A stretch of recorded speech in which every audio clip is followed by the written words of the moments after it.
No, sigue, todavía no termino. Vas. Bueno, por último tenemos las glándulas anexas. En este caso vamos a tener la primera, que es las uretratales o de Snecke, no sé cómo se pronuncia correctamente. Pues bueno, se van a ubicar a los lados de la uretra y van a ofrecer una porción superior que va a desembocar en lo que es la luz uretral y otra inferior que va a desembocar en dos orificios, uno a cada lado y algunos por detrás del orificio externo de la uretra. Estas glándulas van a tener como función general que van a drenar el borde externo de la uretra femenina, claramente, y son las encargadas de la lubricación uretral distal. También se ha considerado que es el equivalente a lo que es la glándula prostática presente en las personas masculinas, siendo las principales conductoras de PSA en lo que son las mujeres. Estas PSA van a ser las responsables de la eyaculación femenina. ¿Le puedes pasar a la siguiente, por favor? Y por último tenemos las glándulas vestibulares mayores. Estas son glándulas de volumen de una almendra aproximadamente y van a estar situadas a cada lado en la parte posterior del orificio vaginal. Están medianamente debajo de la mucosa lateral y anterior en relación a lo que es el bulbo del vestíbulo. Estas glándulas van a tener como función general que se desarrollan en lo que es la pubertad, en la etapa de la pubertad, y van a segregar un líquido que va a lubricar la mucosa genital en respuesta a estímulos sexuales. Tiene como principal problemática que en muchas de las ocasiones se llega a inflamar y esta se llama Bartolinitis.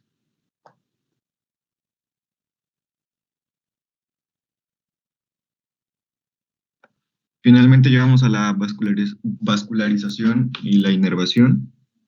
En este caso vamos a contar con los vasos. Los primeros van a ser los pudendos internos. Estos van a ser ramas de la arteria ilíaca interna. Y para las formaciones eréctiles y las glándulas vestibular, el clítoris va a exponer con su particular, ¿cómo puede decirse? Con su sistema aparte, por así decirlo, que va a constar del dorsal profundo y va a ser comparable a lo que es la vena dorsal profunda del pene. De la región inguinal, las formaciones cutáneas y las mucosas de la vulva, cuyos vasos son ramas de la arteria pudendas externas y ramas de lo que son los vasos femorales.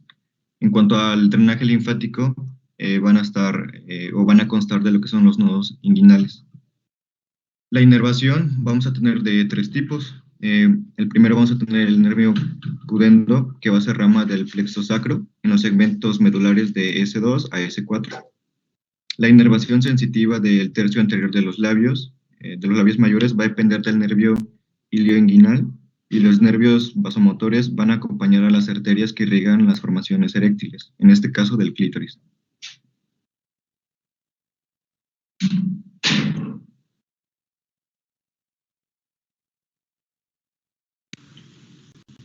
Bueno, ahora vamos a pasar al siguiente tema.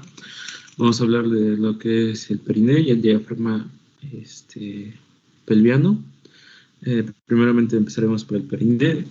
Se dice que el periné presenta una forma de tipo romboidal y está comprendida por un marco osteofibroso, que quiere decir que está rodeado de huesos.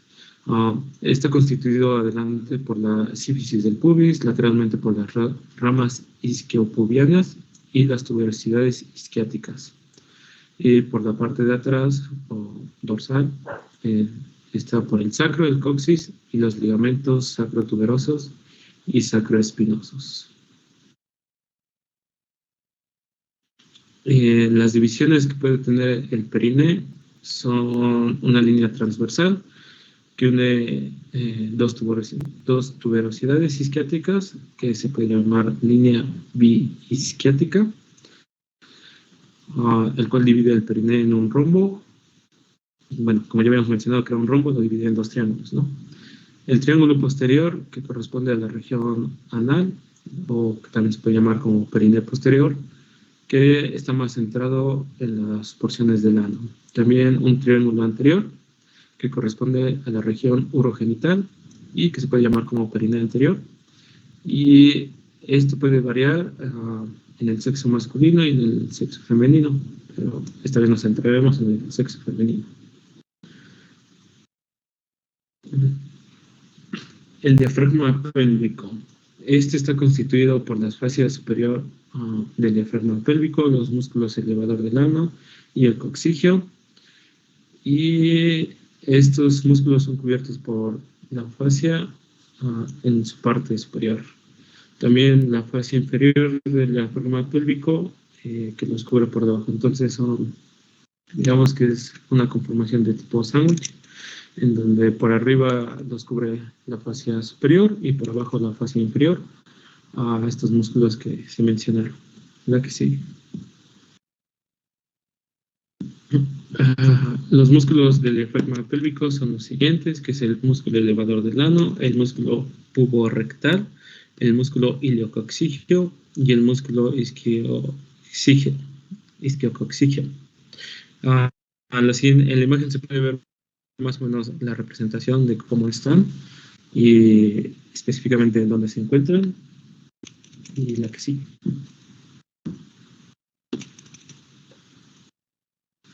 La fascia pélvica o aponeurosis pelviana.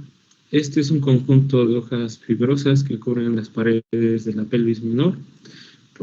La fascia pélvica parietal, conocida también como endopélvica, y que cubren las vísceras pélvicas, la fascia pélvica visceral.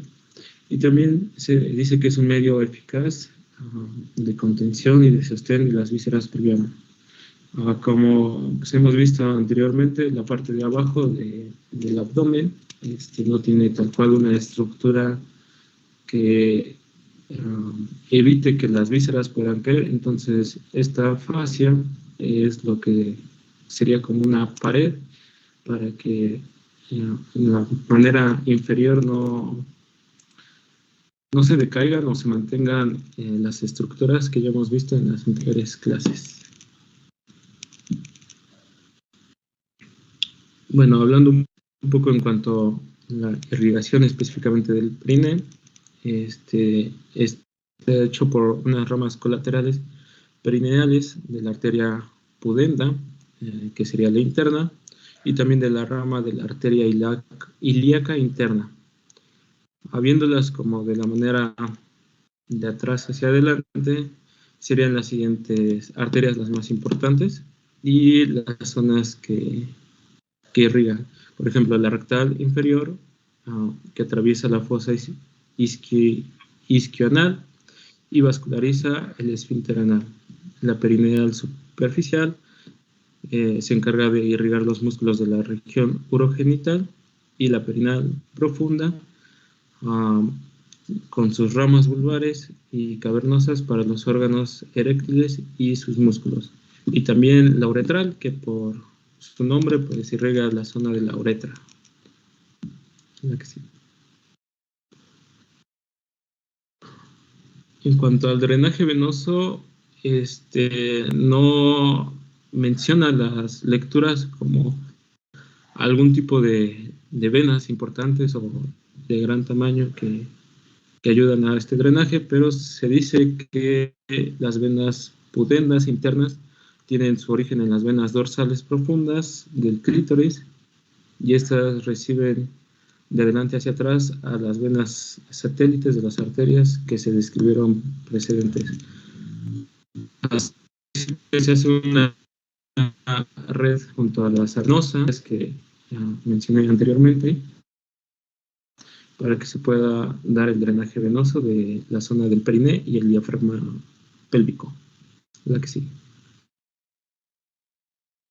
En cuanto al drenaje linfático, se menciona que se sigue el trayecto de las venas, pero los linfáticos superficiales son tributarios de los nodos linfáticos inguinales, mientras que los linfáticos profundos lo son de los nodos linfáticos pélvicos. O en otras palabras, se puede decir que el drenaje linfático aquí tiene dos vías, unos que van a los nodos linfáticos inguinales, mientras que de una manera más profunda se van hacia los nodos linfáticos pélvicos que se pueden ver en la imagen por los colores que menciona. La siguiente. En cuanto a los nervios o la inervación que este tiene, se dice que proceden del tercer y el cuarto nervio sacro, que sería el nervio pudendo, y que abandonan ramos en el perineo, o que se ramifican en esta zona. Y se divide en dos: los nervios rectales inferiores o anales, que son destinados al músculo esfínter externo del ano, y los nervios perineales. Estos se dividen en ramos superficiales, cutáneos y sensitivos, nervios labiales, posteriores y dorsales del clítoris, ramos profundos musculares, y estos inervan todos los músculos del periné, y además envían una rama al esfínter externo del ano.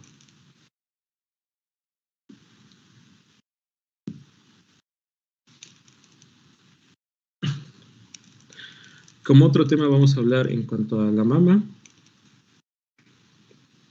Como sus generalidades, se dice que está situada en la parte anterior de cada hemitórax, entre el borde lateral del esternón y la línea axilar anterior.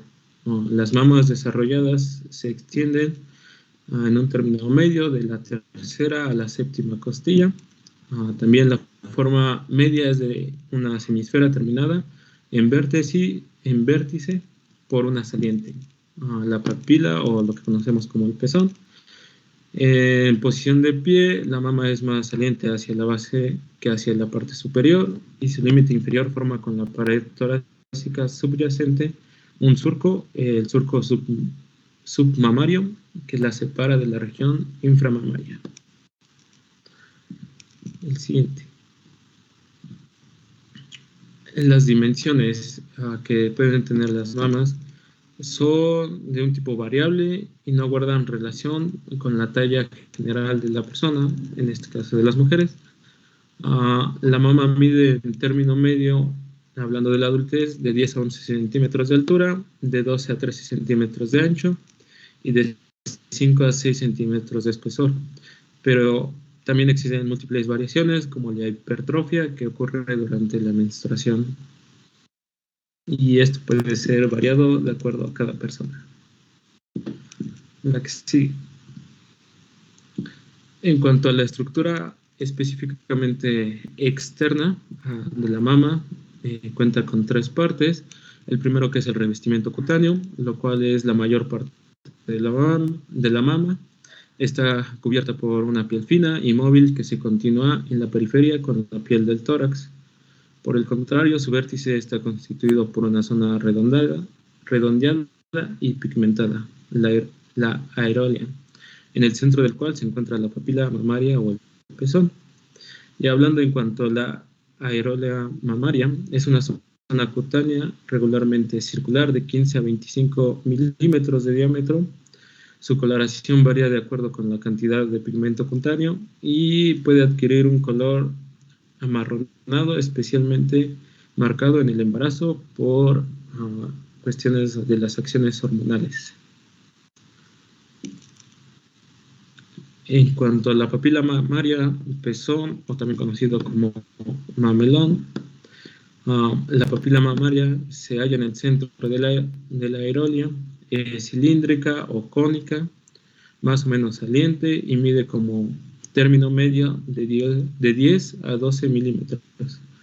A veces es aplanada y otras está situada en el interior de una depresión excavada en la glándula subyacente, lo que se denomina como papila umbilicada.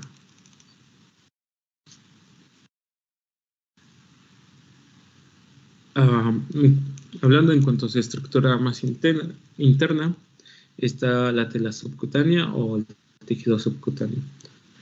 Es una capa adiposa de tela subcutánea, se extiende por toda la cara profunda de la piel de la mama, excepto a nivel de la aerolia y la papila. Esta tela subcutánea está tabicada por hojas conectivas fibrosas que se extienden desde la cara profunda de la dermis hasta la cara anterior de las glándulas mamarias, y los conductos galactóforos sobre la cual se inserta.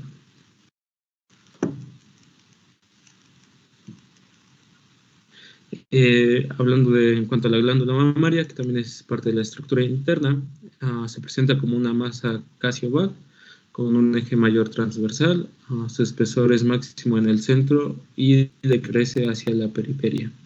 La glándula mamaria está constituida de 15 a 20 lóbulos glandulares de forma cónica, cada uno de los cuales tiene independencia funcional. Cada lóbulo de la glándula mamaria está formado por la unión de numerosos lobulillos, donde se encuentran los áneos o alvéolos. Cada uno de estos lóbulos posee un conducto excretor al conducto lactífero o galactófero.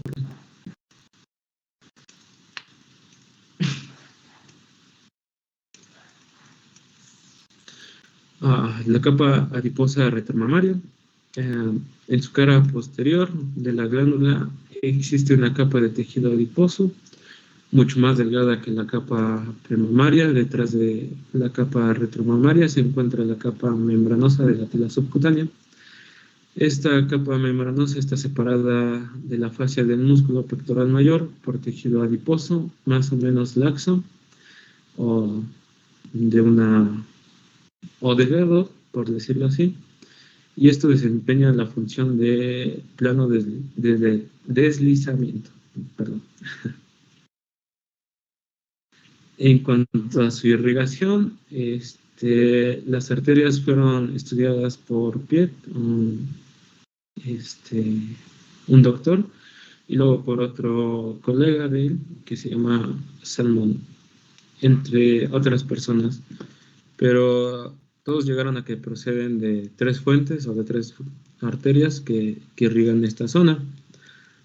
Uno sería la arteria axilar y las ramas que contiene, o que tiene, mejor dicho, la arteria torácica interna y las arterias intercostales. También mencionaron que varias arterias pueden llegar a la glándula mamaria procedentes directamente de la arteria axilar o de sus ramas. La rama torácica de la toracoacromial, arteria torácica superior y arteria subescapular, y sobre todo la arteria torácica lateral.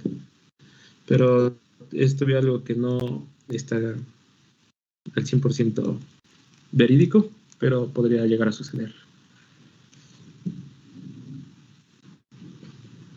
En cuanto al drenaje venoso,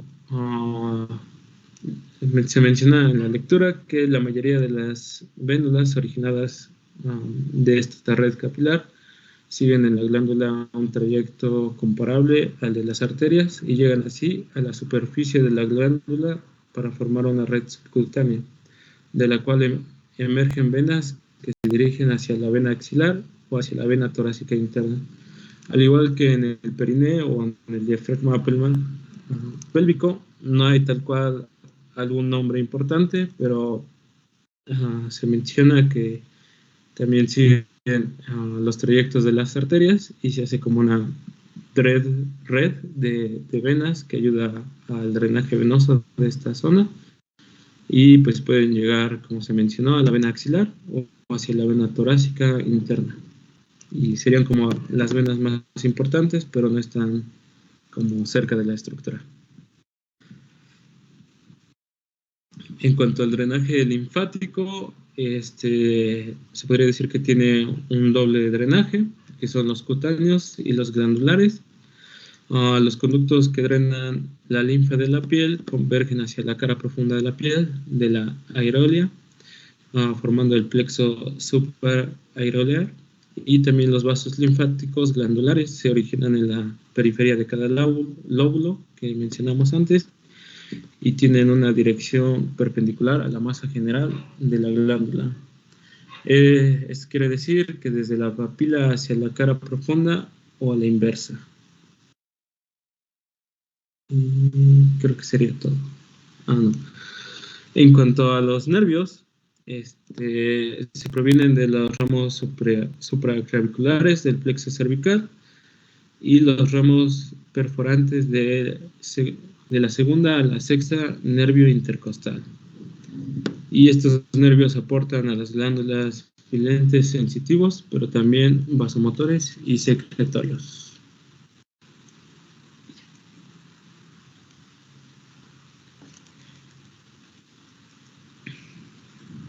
Y bueno, ya para terminar con la exposición, solo quedaría hablar sobre nuestra patología.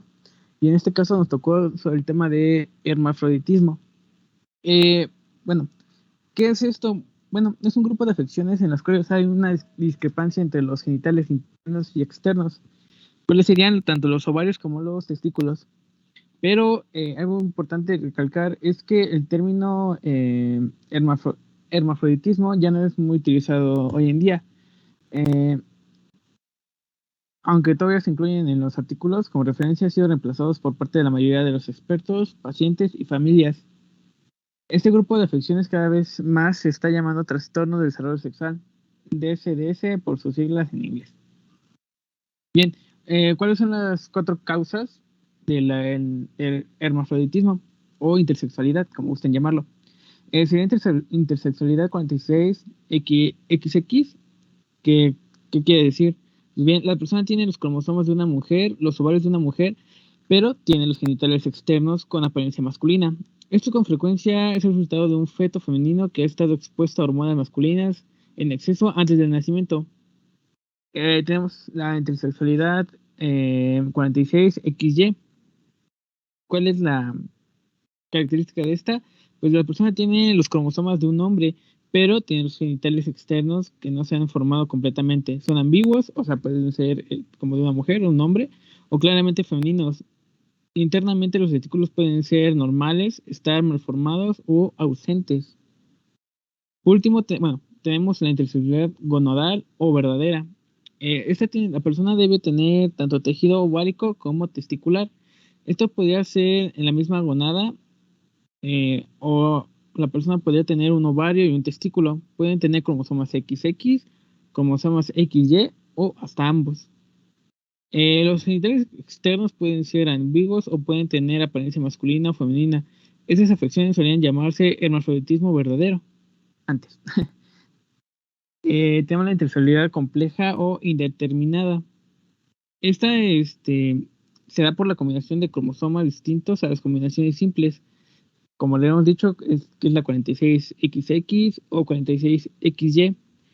Pueden ocasionar trastornos de desarrollo sexual, incluyendo entre otros cromosomas el 45XO y 47XXY y 47XXX. A ver, aguanten.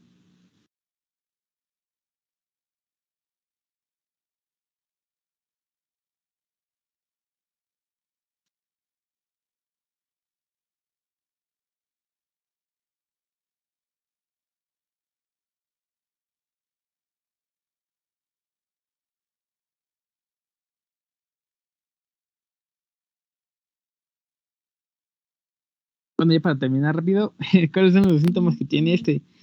Bien, pues tiene, son asociados con la intersexualidad, depende de las causas subyacentes, pueden incluir genitales ambiguos o al nacer, podrían ser de este tipo.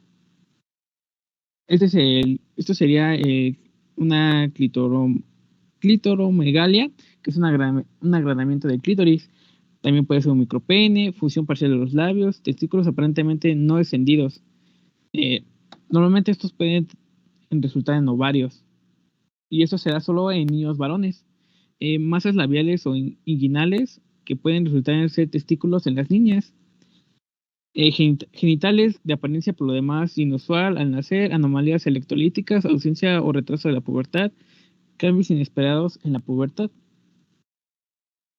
¿Cuáles son las pruebas y exámenes que vamos a tener? Bien, vamos a tener análisis de cromosomas, niveles hormonales, por ejemplo, vamos a tener el nivel de la testosterona, pruebas de estimulación hormonal, pruebas de electrolitos, pruebas moleculares específicas, examen endoscópico y ecografía o resonancia magnética para evaluar si los órganos sexuales internos están presentes. En ese caso se llama específicamente en el útero. Bueno, el útero. Bien, tratamiento. Este sería, pues más que nada, hablarlo con un equipo de profesionales médicos que sean expertos en el hermafroditismo o intersexualidad. Deben trabajar en conjunto para entender y tratar al niño con intersexualidad y apoyar a su familia. Esto es más que nada de una manera, pues, por los padres deben entender que las controversias y cambios en el tratamiento de la intersexualidad en los últimos años, en el pasado, que prevalencia era que generalmente era mejor asignar un sexo lo más rápido posible. Esto a menudo se basaba en los genitales externos en vez del sexo de los cromosomas. Se decía a los padres que no tuvieran ambigüedad en su mente en cuanto al sexo del niño.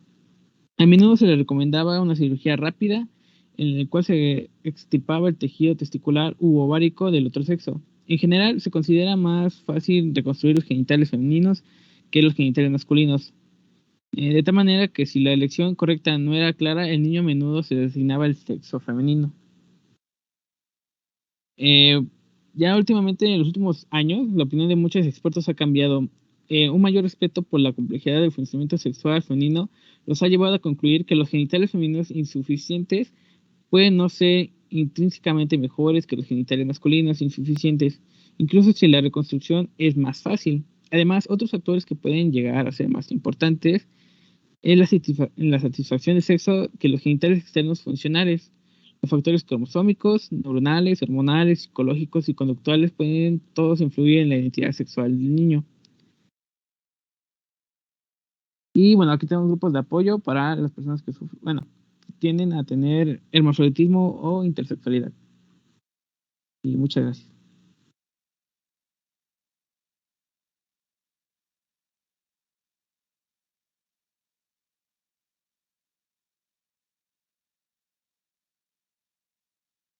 ¿Y ahora qué? Son unas preguntas. Es que, no sabemos seguir con las preguntas o ya que se faltan 4 minutos. Como ven, no sé. Pues ustedes vean. Hacemos unas pocas, ¿no? ¿Qué les parece?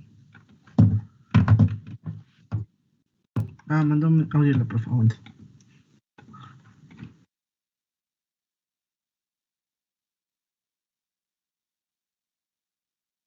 Quizás mañana examen sorpresa, ¿no? Hacemos las preguntas. Hacemos las preguntas. ¿Verdad de Dios? ¿Verdad de Dios? ¿Qué les parece si las hacemos abiertas? Cada quien responde como quiera. Pero si participan, Oigan, ya no participan otra vez. le mandan la lista. Profesora, estos son los que contestaron las preguntas, porque siento que no creyó que seguían exponiendo. No nos cree. Hijo de su madre, no nos cree. Los primeros 10 que levanten la manita, esos tienen la pregunta y ya. Ok, vamos. No, amigo, Vamos. Que nos anote Kevin. Pues que... la primera pregunta es: ¿cuál es la longitud y espesor de un ovario? Fue primero Fanny. Es de 2.5 a 4.5 centímetros de longitud y 0.5 a 1 centímetro de espesor. Estás en lo correcto. La segunda pregunta. ¿Cuáles y cuántos medios de fijación tienen los ovarios? Diana. Sí, tú. ¿Cuáles y cuántos fueron los medios de fijación que tienen los ovarios?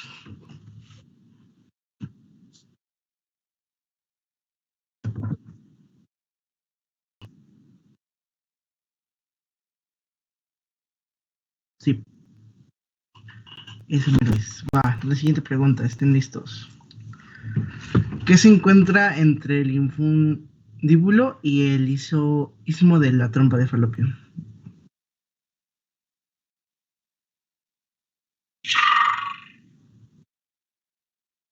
Adri. Es la ampolla de la trompa uterina. Exacto. ¿Cuál es el largo de el útero de una mujer? Monse.